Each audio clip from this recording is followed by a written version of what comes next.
wanted to give you a little video lecture about John Donne before we actually started going through his poetry, because his biographical details and his details of literary reception are really interesting, but his poetry also deserves close attention, and I didn't want our class discussion and our close reading of his poetry to be interrupted by a consideration of his life and his death. So that's why I've prepared this. Now, I've got this description of him, a dandy in youth, a divine in age, right, with his birth and death dates, 1572 to 1631. And that's intentional. When John Donne was young, then he was quite a dandy who somehow made connections with many of the really important people of the period. But eventually he became best known for his role as the Dean of St. Paul's Cathedral in London. I love to represent his two major portraits. On the left, we see a portrait that's done by an unknown artist. It's very, very, very dark, kind of brooding, and it's an oil painting on wood, and so it's called a oil on panel. And this painting represents him as one of the Earl of Essex's dependents. Over on the right, we have an engraving that was the frontispiece for his published set of poetry. It's based on a miniature from 1591. Now, it's worth giving a brief biographical sketch of John Donne. He was born in 1572 into a prominent Catholic family.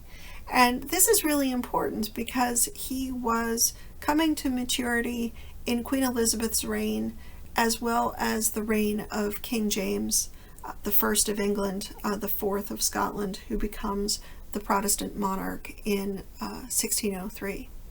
Now, Thomas More was his twice great uncle. Now, why is that important? Thomas More was one of the primary advisors to Henry VIII, and when Henry VIII divorced Catherine of Aragon, Thomas More objected and refused to follow Henry's injunction against the Roman Catholic Church, and eventually was executed. He was the grandson of the musician, poet and playwright John Heywood, and some of his poetry is included in Toddle's Miscellany. Now, why is that important? John Heywood was one of Henry VIII's chief court musicians and somehow managed to survive and thrive in the reign of Edward IV and eventually, Edward VI, and eventually becomes one of Mary's favorite court musicians. Now, he attended Oxford at the age of 12. This is significant because partially we have to understand that Oxford would effectively begin at the point where we expect 8th grade to end. But the other piece of it that was important was that he attended Oxford up until the point where he would have to sign the oath of supremacy. So he attended until he was 16, and at 16 left. He was admitted to Lincoln's Inn at 20. He was never admitted to the bar to practice as an attorney. So because of his status as a Catholic, he was restricted from joining the civil service or becoming an important participant in legal or scholarly life in England. Now, his early poetry seems to date from this time in London. It maintains an extraordinarily detached, ironic, outsider point of view. By 1596, though, we begin to see Donne publicly allying himself with Protestant power. He participated in the attack launched by the Earl of Essex on Cadiz in 1596, and his poem The Storm dates from the second failed expedition in 1597. So in the 1590s, late 1590s, he was doing quite well. He had become the secretary for Sir Thomas Egerton, who was the keeper of the Great Seal. Now, the keeper of the Great Seal is the person who comes to witness all of Queen Elizabeth's decrees. While he was working for Egerton, he met Anne More, who was Lady Egerton's niece. She is 12 years younger than he is, so when he was 29 and she's 17, too young officially to marry, then she and John marry in secret. As soon as her father finds out about it, he winds up in Fleet Prison. He loses his job, and eventually, after he's able to prove that their marriage is a legitimate one, they move to the country and live in poverty. Now, during this period, his poetry is what helps to improve his private position, because he winds up cultivating important patrons, both Catholics and Protestants. Now, eventually, he winds up joining the church and becoming the Dean of St. Paul's Cathedral in London. And during his own lifetime, he was most famous as a preacher. His poetry only circulated among his coterie during his lifetime and was published after his death. And the way that people treat John Donne as a poet begins with his death and with the interpretive work that we see happening in a volume of elegies upon his death. And this volume included many important writers of the period. Now, I wanted to make sure that you got to see and hear one of the most influential treatments of John Donne's poetry, which is the Elegy upon the Death of the Dean of St. Paul's, Dr. John Donne, by Thomas Carew. Now, this poem kind of sets the ground rules for how people interpret John Donne and continues to exercise influence even into the 20th century. And this is an extraordinarily interesting poem, so I wanted you to hear it out loud. Can we not force from widowed poetry, now thou art dead, great Donne, one elegy to crown thy hearse? Why yet dare we not trust, though with unkneaded dough-baked prose thy dust, such as the unscissored churchman from the flower of fading rhetoric, short-lived as his hour, dry as the sand that measures it, should lay upon thy ashes on the funeral day? Have we no voice, no tune? Didst thou dispense through all our language both the words and sense? 'Tis a sad truth. The pulpit may her plain and sober Christian precepts still retain, doctrines it may, and wholesome uses frame, grave homilies and lectures, but the flame of thy brave soul, that shot such heat and light as burnt our earth and made our darkness bright, committed holy rapes upon our will, did through the eye the melting heart distill, and the deep knowledge of dark truth so teach, as sense might judge what fancy could not reach, must be desired forever. So the fire that fills with spirit and heat the Delphic choir, which kindled first by thy Promethean breath, glowed here a while, lies quenched now in thy death.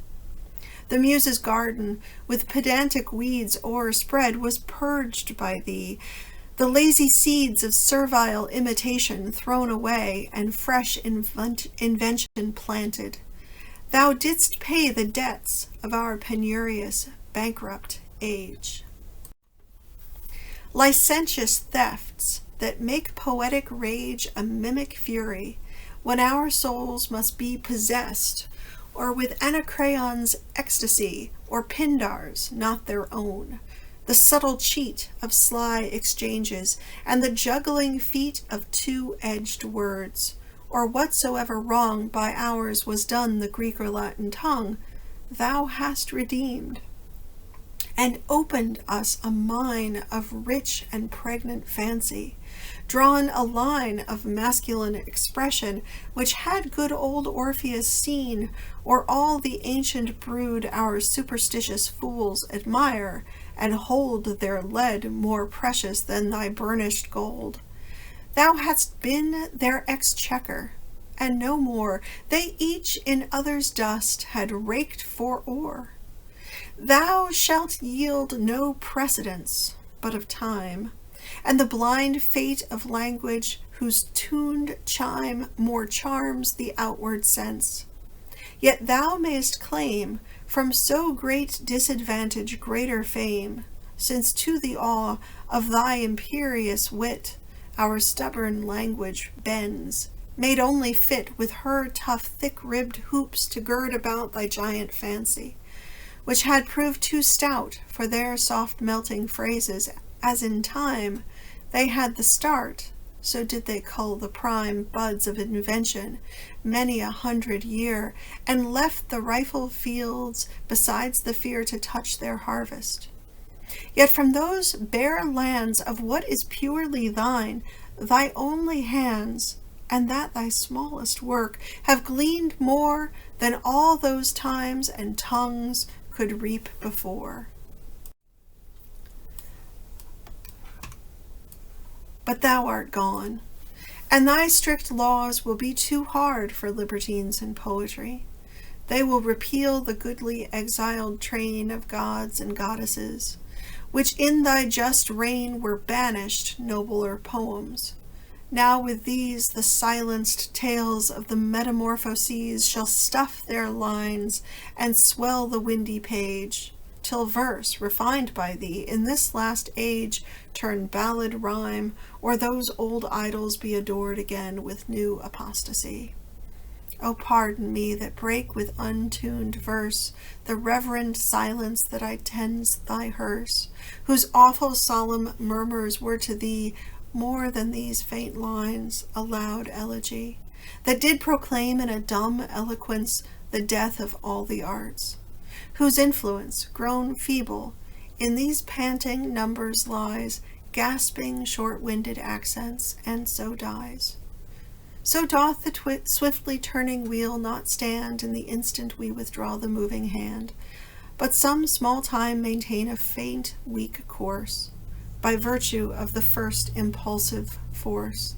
And so, whilst I cast on thy funeral pile thy crown of bays, O let it crack a while, and spit disdain, till the devouring flashes suck all the moisture up, then turn to ashes.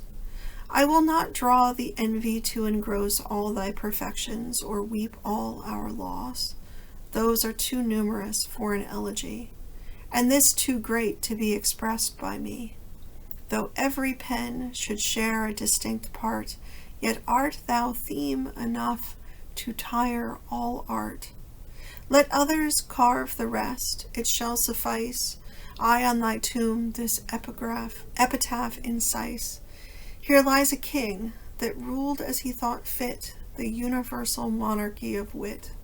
Here lie 2 Flamins, and both those the best, Apollo's first, at last the true God's priest. So I love this poem because it really sets up how we treat John Donne. We treat John Donne as someone who is a symbol of rupture in poetic discourse, that he upends all of the historical conceits of Petrarchan poetry and creates something new, something that is like alchemy.